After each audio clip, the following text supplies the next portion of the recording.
कि मुनि ने पाई एक खबरिया लेके चले हैं लक्ष्मण राम।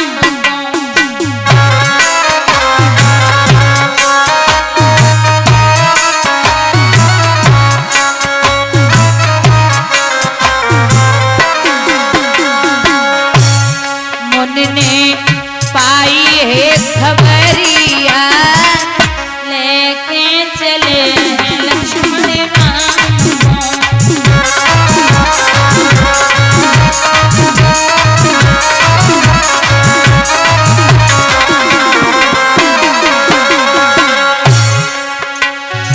चलत चलत गुरु आगे बढ़ गए निज वन पहुँचे जाई।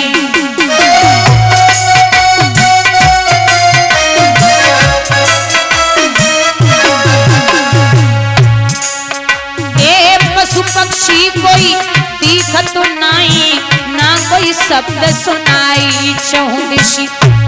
चहुदिशी दारी है नजरिया लेके चले लक्ष्मण राम को।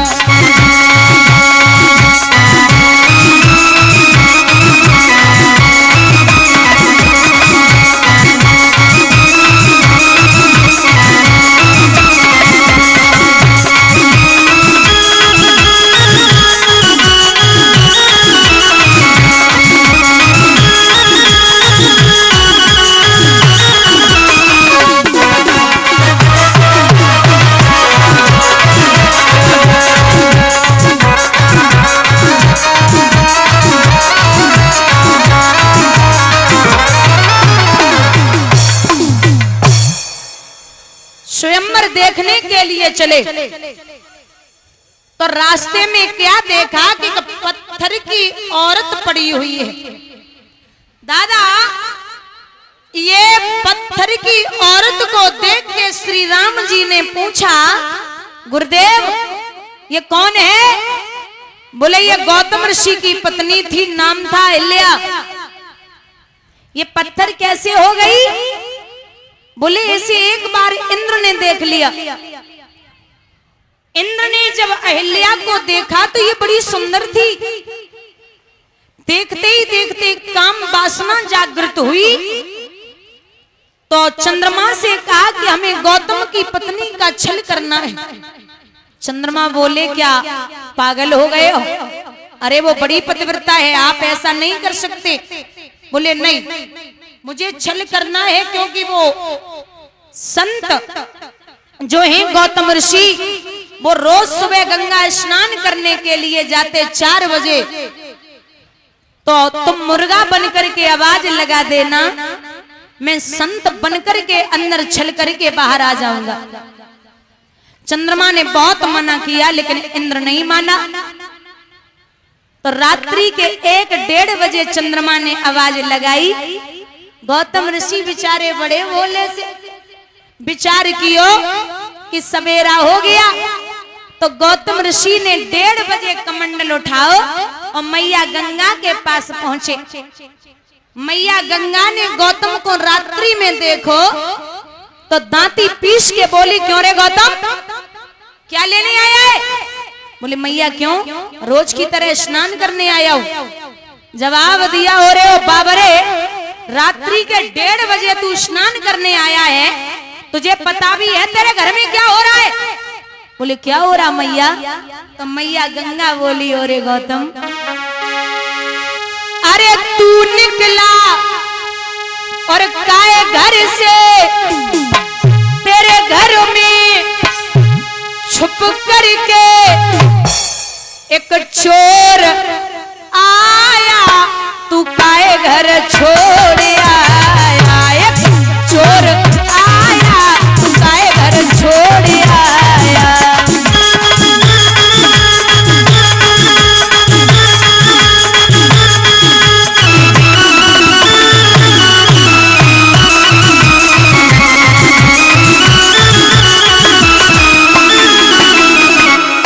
गौतम बुजुर्गों,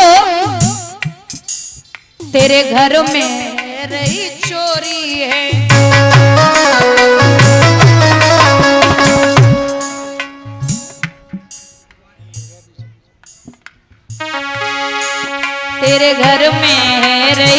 छिछोरी है।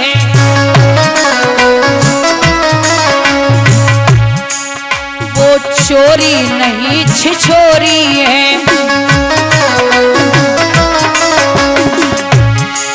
अरे तू निकला काय घर से, तेरे घर में छुप करके एक चोर आया, तू काय घर छोड़ आया।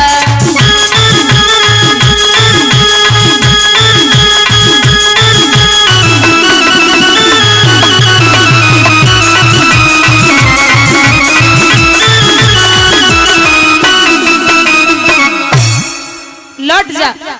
गौतम ऋषि उन्हीं पैरों लौटाई। तासी नारियो लव कुश के जैसी संतान हमारी हो।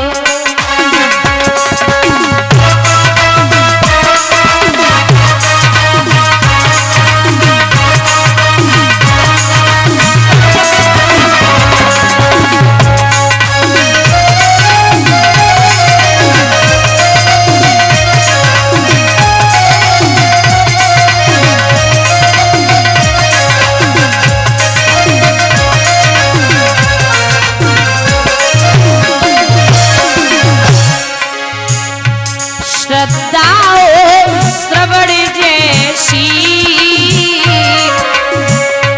सवरी सी भक्ति हो, हनुमत के जैसी निष्ठा और भक्ति हो।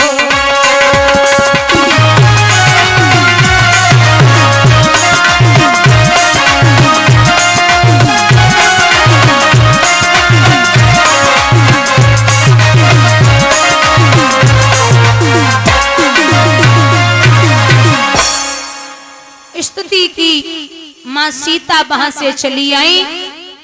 इधर बुजुर्गों, राजा जनक ने ये ऐलान कर दिया कि जितने नरेश यहाँ पे आए सब अपना अपना पौरुष धनुष पे अजमाएं।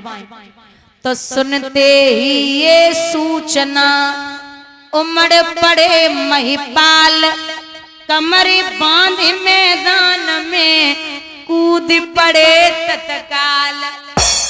राजा महाराजा गढ़ के भूप से सदस्य एक ही बारा और लगे उठावन टरे नटारा।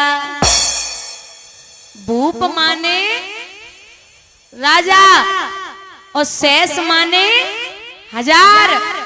भूप शेष 10,000 एक ही बारह। दादा अब आप समझिए कि कितना बड़ा धनुष होगा जो 10,000 राजा इकट्ठे लगे। सबसे पहली बात, संस्कृत में दिन को कहते हैं 12। अगर एक राजा 10,000 से एक उठ के जा रहा है और 9,999 बाकी बैठे, तो जो एक गया है ना वो भोले बाबा का धनुष। जवाब दिया कि हे प्रभु, आप किसी भी तरीके से बस एक बार धनुष तोड़वा दो, मैं आपकी स्तुति करता हूं। अब उठाने की छोड़ दो, हिल तक नहीं रहा। तो जो 9,999 बैठे बेस्तुति कर रहे, मालिक अगर जा पे टूट गो ना तो हम तो बेबस है कि वापस चले जावेंगे। जे धनुष नाए टूटने चाहिए, आप कछु करो, हमारा नंबर पहले आवे। अब आप हमें जब बता बाबा एक की सुनेंगे कि 9,999 की सुनेंगे? जो ज्यादा बैठे बेस्तुति में लगे। तो जो पहले वालों गो बापे नाए टूटो तो वो वापस मिलके वो नहीं में बैठेगा। और दूसरों को तो बोले हम पे टूट जाए, तो बे जो मिलेगा बाने सोची कि जब हम पे नाए टूटो तो जब बाबा धोखे में न टूट जाए।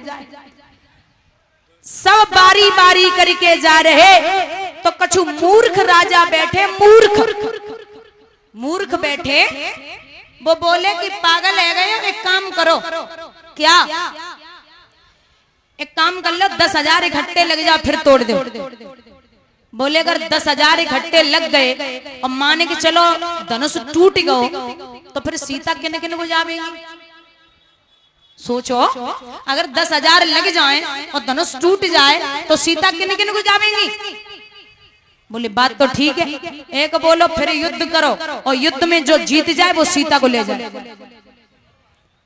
अब विचार कियो राजा जनक ने कि प्रण करके मैंने कुछ न किया, अपनी चिंता पर रोता हूँ, रह गई कन्या कुंवारी मेरी चिंता में डूबा जाता हूँ। जितने नरेश बस आए यहाँ उन सब ही की छवि धूल हुई, मैंने तो निश्चय जान लिया पृथ्वी वीरों से हीन हुई। अब पृथ्वी पर कोई वीर नहीं बचा। ऐसा कहा ही था तब तक महाराज उस सभा में लक्ष्मण बैठे, जवाब दिया, क्या कह रहे हो जनक? अरे बोलो तो जल को थल कर दूं, ऊपर से लाऊं तारों को सुरमे की तरह पीस डालूं, पृथ्वी जन और पहाड़ों को अगर भैया की आज्ञा मिले तो मैं आसमान से तारे ले आऊं, ये धनुष बहुत छोटी बात है। जो क्रोध कियो तो जवाब दो राजा जनक ने कि अब थोड़ा सा असर है छोटे वाले पे, अगर छोटे वाले पे असर है तो बड़ो वालों अपने आप उठेगो। तो जैसे ही लखन ने गुस्सा करी तो विश्वामित्र बोले कि लखन बैठ जाओ, बड़े भैया मौजूद हैं। हे राम उठो धनवा तोड़ो, संताप जनक का हरण करो, उठ जाइए। तो बाबा जी लिखते हैं कि गुरह प्रणाम मनई मन कीना, अति लाघव उठाए धनुलीना, लेत चढ़ावत खेचत गाड़े, और काऊ न लखा देख सब ठाड़े, तेई छिन मध्य राम धनु तोरा, और भई भुवन धुनि घोर कठोरा। लेत चढ़ावत खेचत गाड़े, और काऊ न लखा देख सब ठाड़े। जब धनुष भगवान ने उठा के तोड़ा तो इतनी भयंकर ध्वनि हुई, इतनी तेज प्रकाश हुआ है, सबके नेत्र बंद हो गए। तेज मध्य भगवान ने बीच से धनुष तोड़ दिया, और जो धनुष टूटो सो मैया सीता जयमाला लेके पहुंची। बोले अब मौका मिल पाओ, बड़ी देर रह गई, इंतजार कर रहे। सो सीता जयमाला लेके जब पहुंची, अब राम इतने लंबे और 1.5 हाथ का मुकुट और बांधे, अब जयमाला कैसे परे? तो सखियां बोली लला राम एक काम कर ले, का झुक जाओ। राम बेचारे सीधे साधे माताओ झुकवे के लिए तैयार हुए। लक्ष्मण बोले क्या कर रहे हो? अगर ससुराल में पहली बार झुक गए ना तो जिंदगी भर झुकना पड़ेगा, सीधे खड़े है जाओ। अब राम कछु सुस्त खड़े अकड़ के खड़े है गए। बोले देखिए रघुवंशियों ने झुकना नहीं अकड़ना सीखा है। सखियां बोली दीदी अब क्या करोगी? बोले करने का है, जो ये लखन है ना ये शेष नाग के अवतार है, लखन से बोलो कि ये पृथ्वी का एक हिस्सा उठा दे जो सीता जी ऊंची हो जाए। लक्ष्मण के पास पहुंची, बोली भैया लखन पृथ्वी को हिस्सा उठा दे जो सीता ऊंची है जावे। लक्ष्मण बोले का नशा में हो, पृथ्वी के का 2 भाग है, पृथ्वी को एक ही भाग है, अगर हमने उठाए दो तो हमारा भैया और ऊंचो है जावेगो। तो बोले फिर क्या करे? बोले करोगी का? हम अपने भैया को करें झुक के प्रणाम और हमारे भैया हमें देवे झुक के आशीर्वाद, वैसे तुम्हें सीता जयमाला। अब आगे लक्ष्मण फिर सीता फिर सखियां सब पहुंचे। लिखते हैं कि बर लंबा दुल्हन छोटी और सिया माला कैसे डाले।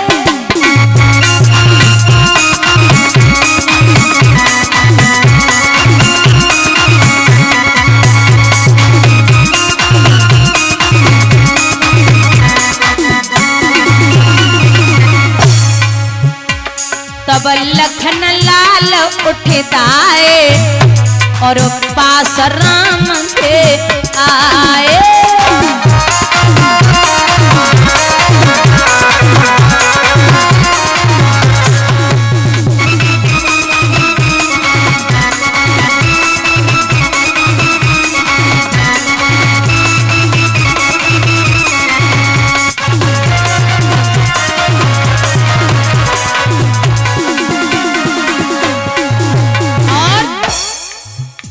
जब चरण छुए भैया के भैया नीचे झुक आए।